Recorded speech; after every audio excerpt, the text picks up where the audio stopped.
Hi, I'm Anton Korikov, a fourth-year PhD student at the University of Toronto, and this is our EMNLP paper done jointly with Thomson Reuters. Let's start with an overview. In this work, we study point-wise LLM query passage relevance judgment and ranking, and we show that batching multiple passages into each LLM judge call can improve performance since passages are seen jointly, speed up inference by 10 times or more, and diversify LLM ensembles to accelerate test time scaling. How do we currently approach LLM query passage relevance scoring? Well, the standard approach is a one-by-one point-wise scoring approach, where in each LLM call, we see exactly one passage and we grade that with respect to a query. There's different scales that we could use, with a 0 to 3 scale being common based off of some work from Bing and Jimmy Lin's group. In this setting, only one passage is seen per LLM call. So if we have 30 passages, that's going to be 30 LLM calls. Now, a common technique for improving LLM performance is to use self-consistency, or what you might call self-consistency LLM ensembling. Here, we repeat the task several times, m times, and we aggregate the results. In the case of numerical scores, we can just take the mean.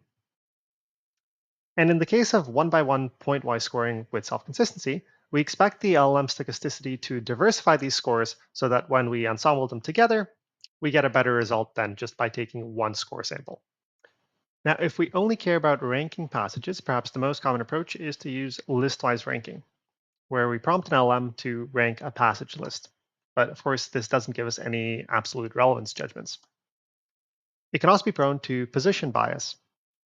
Recent work, again from Jimmy Lin's group, proposed to address this with what they call permutation self-consistency, where for a number of self-consistency calls, the input list is shuffled before each, and then the multiple output lists are aggregated.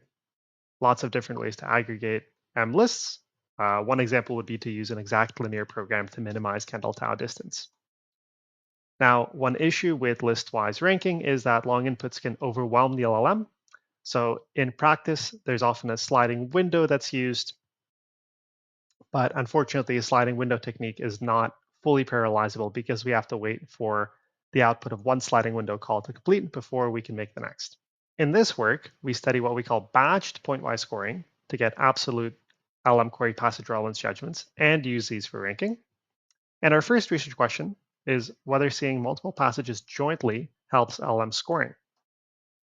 We also ask whether batch scoring can create more robust ensembles by diversifying contexts across self-consistency calls. One way to do this is by using different permutations across different self-consistency calls. But another is actually just having to generate multiple scores together autoregressively. Since the next score is conditioned on the previous score, repeating identical calls with many passages can diversify these scores more than with one passage. And why would we ever want to repeat identical calls with some initial list order? Well, if we get that order from a first stage ranker, that initial order is already much better than random. And we're going to see some examples of this. Another thing we could do is we could diversify co-candidates seen in a batch. And for this, we need what we call sub-batching. Now, I already pointed out that taking all passages and putting them together in a single all-in-one batch could overwhelm the LLM. But if we sub-batch naively without any shuffling, then we're going to create artificial starts and ends in our candidate list. And if we're making multiple self-consistency calls, these disjunctions will repeat across these self-consistency calls.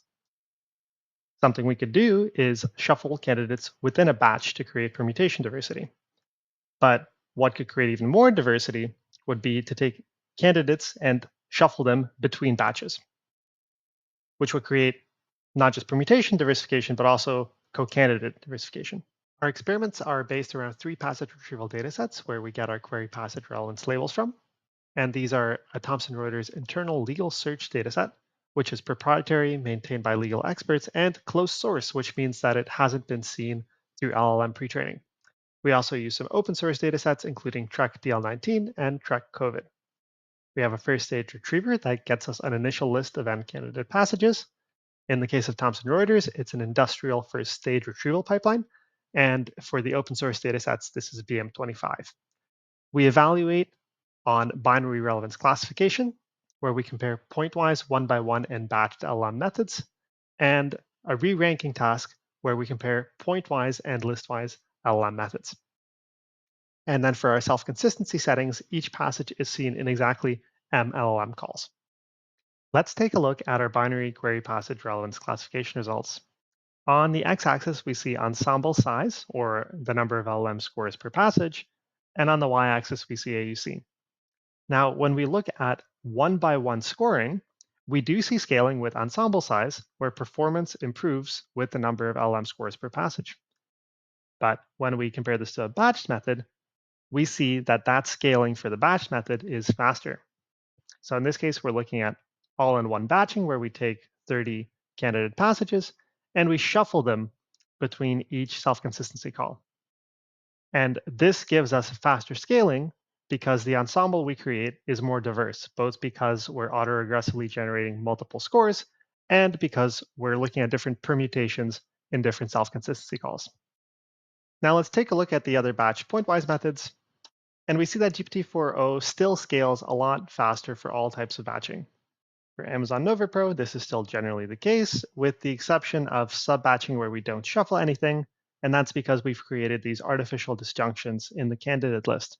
And for Sonnet 3, we do well when we shuffle batches, but we don't do well when we don't because of strong positional biases in Sonnet 3 that we'll look at shortly. Now, when we increase the total number of candidate passages to 90, we see that the all-in-one batching methods, which are the blue lines, significantly degrade performance compared to the green sub-batching methods, which in our case always take 1/3 of the total candidate passage list.